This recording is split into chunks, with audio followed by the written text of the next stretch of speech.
What is up, you guys? Welcome back to the YouTube channel. My name's Harley. If you're new here, be sure to subscribe to the channel.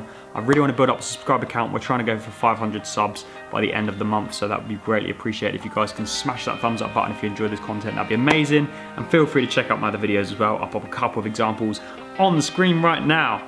Anyway, without further ado, we're going to get into a couple of questions, giving you guys a bit of a background on a couple of different topics. So let's get into the vlog right now.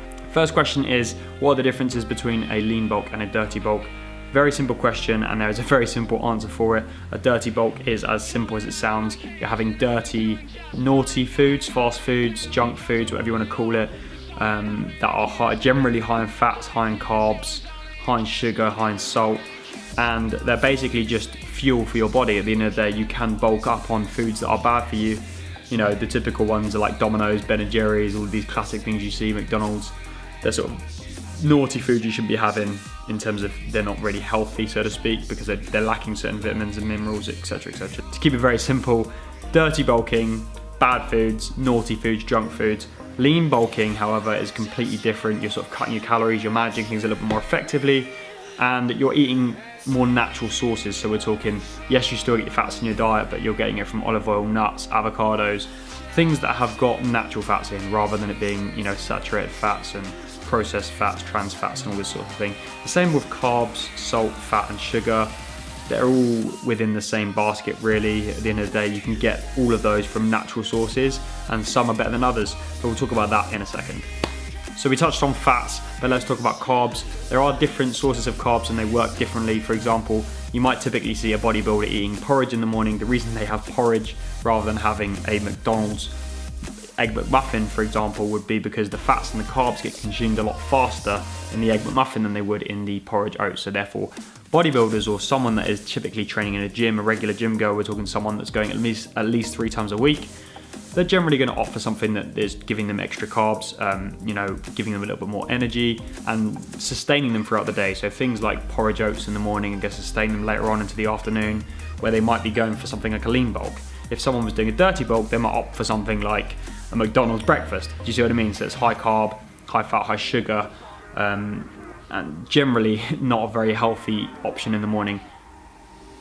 Lean bulk, probably going to go for something like porridge oats, depending on what the actual goal is. But that's just one example.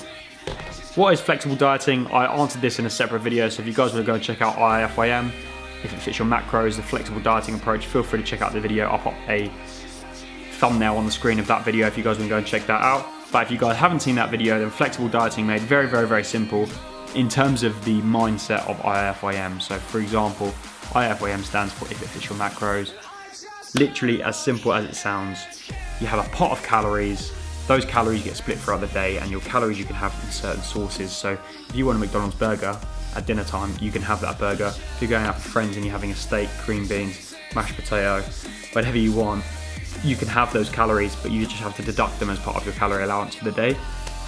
It gives you a lot more flexibility rather than meal prep and stuff like that. One of the most common questions asked is, how do I gain size? Now this is asked by everyone. There's 2 different approaches you can take, right? You can take the steroid approach, which is what a lot of people nowadays are doing. It's not advised. I don't recommend doing this, but some people do. So go and check out the other videos if you want to see more of like a steroid education. I do not endorse it. However, that is the way that people get size. I thought I'd be real with you guys. Don't always believe everything you see. When you see people in the gym, they might be like looking huge, they might be looking massive, and you might think, oh god, they really train. That was my understanding in the beginning. I walked into the gym and I saw people and I thought, oh my god, these guys are massive. How do I get to that stage? There is a genetic window. Once you get past that window, you have to start questioning whether that person's on steroids. So don't just look at someone who's big and think, oh, they must be training really hard. You have to sometimes be aware of the fact that people might be taking shortcuts here and there. At the end of the day, each to their own. I don't judge anyone that takes that approach. I don't personally recommend it for you guys watching, but if you've trained for a few years and it's something where you've got to that genetic potential that you feel like you've peaked, it might be something you want to consider, but it's really just a matter of preference. The second approach is to eat large amounts of food and to train regularly. That is my best advice. This could be dirty bulking, this could be lean bulking, but generally speaking, dirty bulking is going to get you the size that you're after in a shorter period of time because it's more calories, it's more carbs, it's more fats, it's everything. It's basically just energy, right? So if you have all of this fuel going into your body and you're training regularly and you're using that energy, then there's no reason you will not gain size. It's as simple as that. You're basically bound to gain size. There are people like myself who have a small appetite. You can also build up and stretch your appetite, but we'll talk about that in a whole other video. Hopefully that's beneficial for you guys, and hopefully that answers the question. What foods to eat when you want to stay lean? And that is a question I'm typically getting asked around this sort of summertime period when everyone wants to look good for the spring, summer, whatever. At the end of the day, everyone has each individual goal, but a lot of people want to look good when they go away on holiday, so a lot of people tend to be asking me this question. Generally speaking, lean foods are going to be low calorie, high volume, foods that aren't necessarily as tasty, so to speak. If you are experienced at cooking, if you have an idea about food and nutrition and, you know, what you can put in foods that balance it out to make it taste good, then great. At the end of the day, if you're just going to go down the plain tuna rice, you know, turkey mince and rice, chicken and rice, chicken salad approach, don't take me the wrong way, that stuff works, but personally for me it doesn't. I like to be flexible, hence why that flexible dieting video is something you guys should go and check out, because that'll give you an idea on my approach. But to give you guys a couple tips, I'll give you 5 of my top favourite foods that I like to eat when I'm trying to be lean. That would be tuna, chicken, rice, avocado, and salad. I'll probably put all of those 5 together, so we've got a couple of proteins in there. You can substitute the chicken for turkey, the same with the tuna.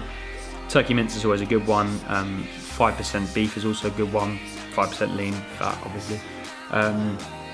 There's a whole multitude of foods on there that are sort of beneficial for you guys if you're looking to take that approach. Salad wise, obviously opting for low calorie dressings if you're going to have any. A lemon squeezed over your salad is also good. Olive oil you've got to try and stay away from. The reason I say avocado is because I have it as a source of fats, and I use those fats in training.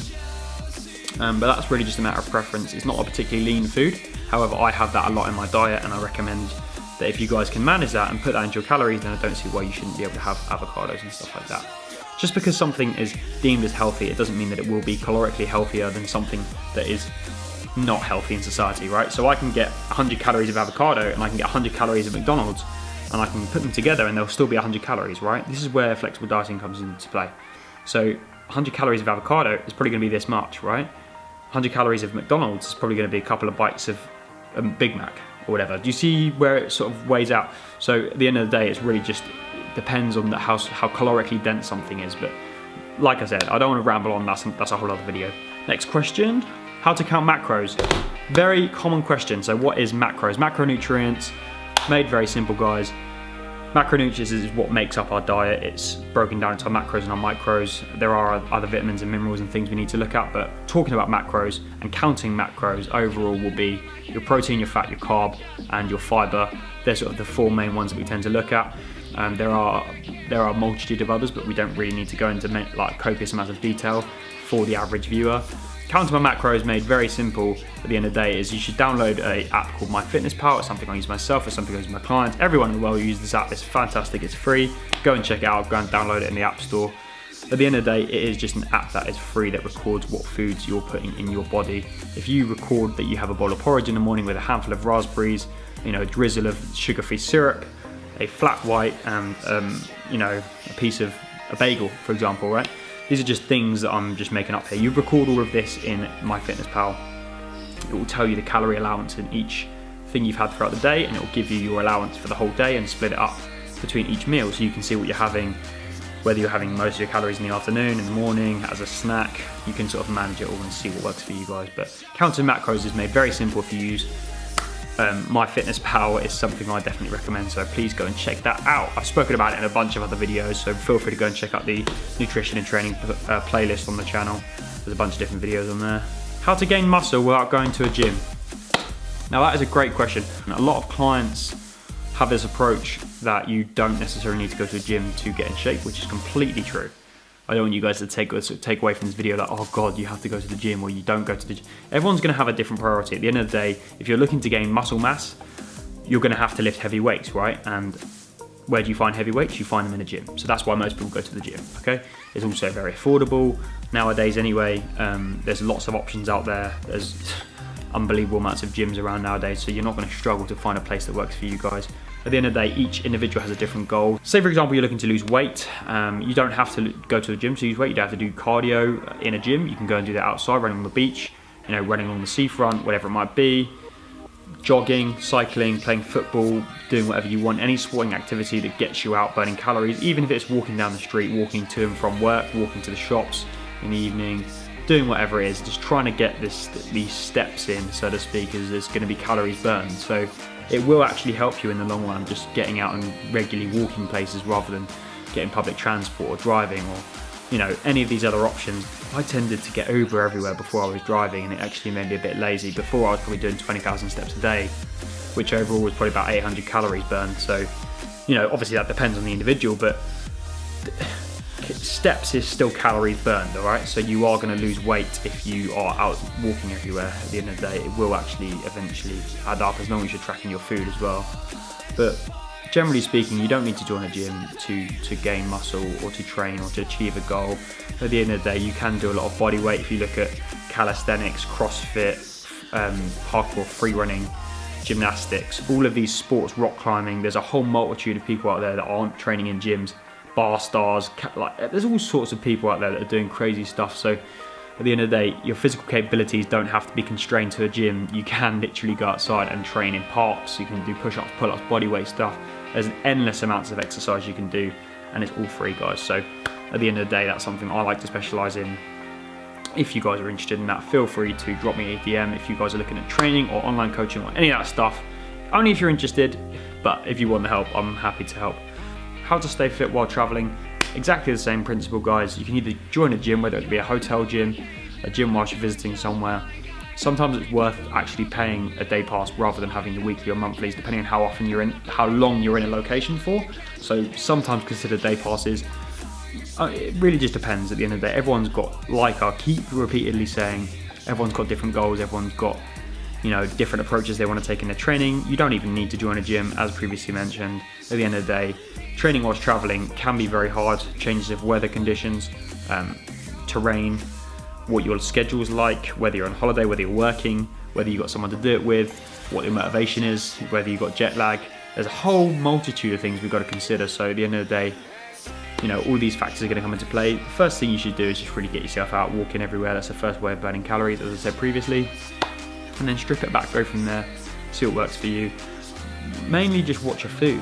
I would say a lot of people tend to slack and get lazy, or should I say more comfortable, when they're away on holiday, whether it's a working holiday or if it's holiday in general. I have a few online coaching clients that are actually away right now, and they are checking in with me every day, and they'd say the hardest part is actually tracking the food, because they're not as in this strict mindset where everything's structured.